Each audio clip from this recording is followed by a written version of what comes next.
Good morning Ramurthy గారు. Today's సెషన్లో business start చేయాలంటే దానికి ఒక పొటెన్షియల్ కావాలి సార్. ఆ పొటెన్షియల్ మేము అర్థం చేసుకోవడం ఎలా, how to understand that potential. Business start చేయాలంటే దానికి ఒక సెలెక్షన్ అవసరం సార్, ఒక సెలెక్షన్ క్రైటీరియా కావాలి.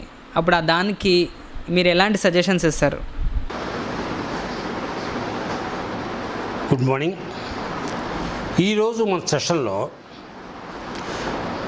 కిందటి సెషన్లో మనం మాట్లాడుకున్న సెలక్షన్ క్రైటీరియా, ఏ బిజినెస్ని మనం సెలెక్ట్ చేసుకుంటాం అన్న క్రైటీరియాని ఊరికే ఒకసారి ఉదహరించి వదిలేయటం అయింది. కానీ ఇప్పుడు ఈ సబ్జెక్ట్ మీద, ఈ పాయింట్ మీద మరికొంత డీటెయిల్డ్గా మనం విశ్లేషణ చేద్దాం. యాక్చువల్గా బిజినెస్ అంతా కూడా ఒకే ప్రిన్సిపల్ మీద ఉంటుంది, main principle, that is called demand. ఇప్పుడు ఒక వస్తువు ఉత్పత్తి అవుతుందంటే దానికి డిమాండ్ ఉన్నది. కార్లు కానీ, గుండు సూది కానీ, లేకపోతే నుంచి మీకు పుస్తకాలు, పెన్సిళ్ళు, అలాగే ఎంటర్టైన్మెంటు, సినిమా, వీటన్నిటికీ ఒక డిమాండ్ ఉన్నది కాబట్టి ఫస్ట్ థింగ్ ఒక బిజినెస్ అనేది డిమాండ్ నుంచి పుడుతుంది. ఏదైనా ఒక బిజినెస్ మనం సెలెక్ట్ చేసుకున్నప్పుడు ఆ డిమాండ్ గురించినటువంటి పూర్తి అవగాహన ఉండాలి ఒకటి. రెండవది ఎలాంటిదంటే, ఇది ఒక రకంగా ఒక రైతు కనుక ఒక పర్టిక్యులర్ నేలలో వ్యవసాయం చేస్తూ ఈ సంవత్సరం ఈ పంటను పండించాలి అనేందుకు ఎటువంటి విశ్లేషణ చేస్తారో బిజినెస్ కూడా అలాగే చేయటం జరుగుతుంది. ఎందుకంటే బిజినెస్కి రెండు ఫ్యాక్టర్స్ ఉన్నాయి. ఒకటి ఇంటర్నల్ ఫ్యాక్టర్స్, బయట ఎక్స్టర్నల్ ఫ్యాక్టర్స్. రైతు కష్టపడి సేద్యం చేసి దానిలో విత్తనాలు నాటి ఇవన్నీ చేసిస్తే సకాలంలో వర్షం రాకపోతే అది external factor. Internal factor right టైంకి వాటన్నిటికీ సేద్యం చేయటం, ట్రాక్టర్ పెట్టి దున్నటం, ఇవన్నీ కూడా ఇంటర్నల్ ఫ్యాక్టర్. అంటే మన కంట్రోల్లో ఉండే విషయాలు ఇంటర్నల్ ఫ్యాక్టర్, మన కంట్రోల్లో ఉండేటువంటి విషయాలు ఎక్స్టర్నల్ ఫ్యాక్టర్స్ ఉంటాయి. అలాగే మనం పండించిన తర్వాత ఫలసాయం వచ్చే టైంకి మనం కొన్ని తర్వాత మన డిపెండ్ అయ్యేది ఏంటంటే ఒక ప్రైస్, ఒక మార్కెట్లో మనం అమ్మాలి. మార్కెట్లో అమ్మేందుకు ఏమవుతుందంటే దాన్ని ముఖ్యంగా ఒక కొనుగోలు ధర ఉంటుంది. ఈ కొనుగోలు ధరని నిర్ణయించేది సప్లై.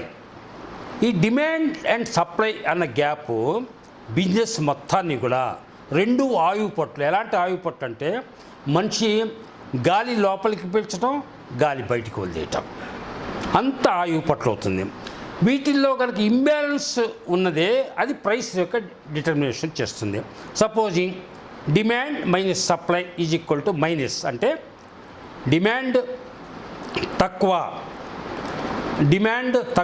సప్లై ఎక్కువ.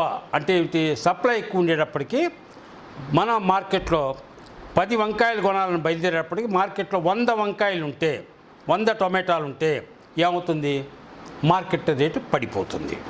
అలాగే రివర్స్, మనం ఒక 100 టొమాటోలు కొనాలన్నప్పుడు మార్కెట్లో 10 టొమాటోలే ఉన్నప్పుడు రేటు పెరుగుతుంది. అంటే డిమాండ్ ఎక్కువ, సప్లై తక్కువ ఉన్నప్పుడు రేటు పెరగటం, వైస్ వర్సా.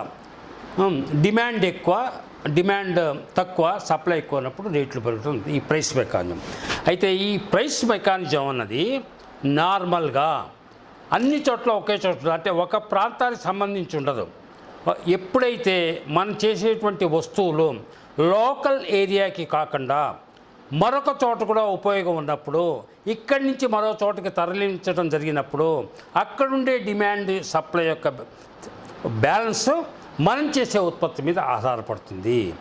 కాబట్టి ట్రేడ్కైనా, సర్వీస్కైనా, బిజినెస్కైనా ఫండమెంటల్ స్టడీ ఎవరైనా కూడా ఈ డిమాండ్ సప్లై గ్యాప్ని అర్థం చేసుకోవాల్సిన అవసరం ఉంటుంది. వై ఐఎమ్ టెలింగ్, ఇప్పుడు ఒక హాస్పిటల్ పెడతారు, దానికి కారణం అక్కడ డెత్, ఒక సర్వీస్కి అవసరం ఉంటుంది. కొత్త బస్సు వేస్తారు, సర్వీస్కి అవసరం ఉంటుంది.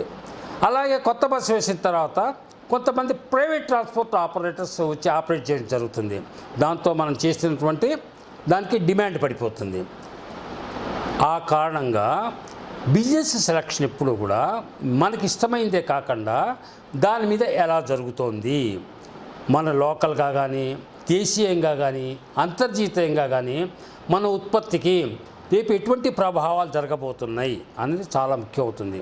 ఎందుకంటే ఒకప్పుడు PL 480 ఫండ్స్ ఉండేవి అమెరికాలో. I'm talking about 40-50 years back. వాళ్ళు ఓడల్లో గోధుమల్ని తీసుకెళ్ళి సముద్రంలో ముంచేవాళ్ళు. అంత విపరీతంగా వీట్ పండేది అమెరికాలో. అవి కనుక మార్కెట్లో కదిలితే ప్రైస్ ఎంత ఫాలో అవుతుందంటే వాళ్ళకి అనేక నష్టాలు వస్తాయి. అందుకోసమని ప్రైస్ సస్టైన్ చేయడానికి నామినల్ ప్రాఫిట్స్ కోసమని కొన్ని వందల వేల టన్నుల గోధుమల్ని తీసుకెళ్ళి సముద్రాల్లో కలిపేవాళ్ళు ఆ రోజుల్లో. ఎందుకని? ఆ సప్లైని తగ్గిస్తే కానీ ఆ ప్రైస్ అనేది సస్టైన్ కాదు. ఈ రకంగా మనం ప్రతి విషయానికి కూడా ఏదైనా స్టార్ట్ చేయడానికి దీని మీద పూర్తి అవగాహన కలిగి ఉండాలి. దానికి మళ్ళీ అగైన్ మార్కెట్ ఇన్ఫర్మేషన్. అలాగే రెండవది, ఈ డిమాండ్ ఏ రకంగా ఆధారపడుతుంది? ఎగ్జిస్టింగ్ డిమాండ్ ఒకటి, రెండవది ఫ్యూచర్ డిమాండ్ ఒకటి. ఈ ఫ్యూచర్ డిమాండ్ అన్నది ఎలా జరుగుతుందంటే కొత్త వస్తువులు మార్కెట్లో రావచ్చు. రెండవది, ఈ కొత్త వస్తువులు మార్కెట్లోకి ఎలా వస్తాయి అంటే సపోజింగ్ అనేక 20-30 ఏళ్ల క్రితం ఆనాటి లగ్జరీస్ వాళ్ళ నీడ్స్ అయిపోయినాయి. ఒక స్కూటర్ 30 సంవత్సరాల కింద స్కూటర్ అనేది ఒక లగ్జరీ, ఫ్రిడ్జ్ అనేది ఒక లగ్జరీ, ఈవెన్ ఒక టీవీ, ఒక మంచి ఇవాళ ఉన్నటువంటి 30-40 ఇంచెస్ టీవీ కూడా ఒక గొప్ప లగ్జరీ. ఇప్పుడు అవన్నీ కూడా బేసిక్ నీడ్స్ అయిపోయినాయి. ఆ రకంగా కన్జ్యూమరిజం పెరగటం వలన కొత్త వస్తువులు రావటం వలన మీరు కన్జ్యూమర్ని అట్రాక్ట్ చేసేటువంటివి ఉపయోగపడేటువంటి అనేక అంశాల మీద కూడా డిమాండ్ ఆధారపడి ఉంటుంది. ఇది మార్కెట్. ఈ మార్కెట్లో మనం చేసేవి బయట దేశాల నుంచి వచ్చేవి ఉంటుంది. దీనికి ఒక కంట్రోలింగ్ మెకానిజం అన్నది ఉండదు. యాక్చువల్గా నీరు పళ్ళ మెరుగు అన్నట్టుగా అది ఆటోమేటిక్గా సెట్ అయిపోతుంది. ఏదో మార్కెట్లో ఒక టన్ను ఉల్లిపాయలకి 1000 టన్నులు మార్కెట్లో వస్తే ఉల్లిపాయ కిలో ₹2 కూడా పడిపోతుంది. దాన్ని ఎవరు మెకానిజం కంట్రోల్ చేయాల్సిన అవసరం ఉండదు. అయితే మార్కెట్లో ఇంకా కొన్ని విషయాలు ఉన్నాయి. ఒక్కొక్కసారి డిమాండ్ని సస్టైన్ చేయడానికి అప్పుడు కనుక ఏ రకంగా అయితే గోధుమల్ని కలిసి సముద్రంలో కలిపారో హోర్డింగ్ అని చేస్తారు. ఈ వస్తువుకి రేపు రాబోయే కాలంలో చాలా విలువ ఉంటుంది అంటే గోడౌన్లలో దాచేయటం జరుగుతుంది. దానివల్ల ఏమవుతుంది? ఒక ఆర్టిఫిషియల్, ఒక కృత్రిమమైనటువంటి ఒక స్కేర్సిటీ వస్తుంది. అంటే సప్లై తక్కువ అవుతుంది. సప్లై ఉన్న కూడా సప్లై తగ్గించి కూడా దీన్ని ప్రైస్ని కంట్రోల్ చేస్తుంటారు. ఇదంతా కూడా ఒక మెకానిజం, వెరీ ఇంట్రెస్టింగ్ మెకానిజం. ఎంత ఇంట్రెస్టింగ్ మెకానిజం అంటే బిజినెస్ వరల్డ్లో ఈ కమోడిటీస్, ఈ వస్తువులు, ఈ సర్వీసు, ఇవన్నీ కూడా ఎలా రంగంలో ప్రతి క్షణం అనుక్షణం ఇంటర్నల్గా గ్లోబల్గా ఉండేటువంటి అనేక ఇన్ఫ్లుయెన్సెస్లో ఏ రకంగా మార్కెట్లని ఇన్ఫ్లుయెన్స్ చేస్తూ ఉన్నది ఒక పెద్ద సైన్స్.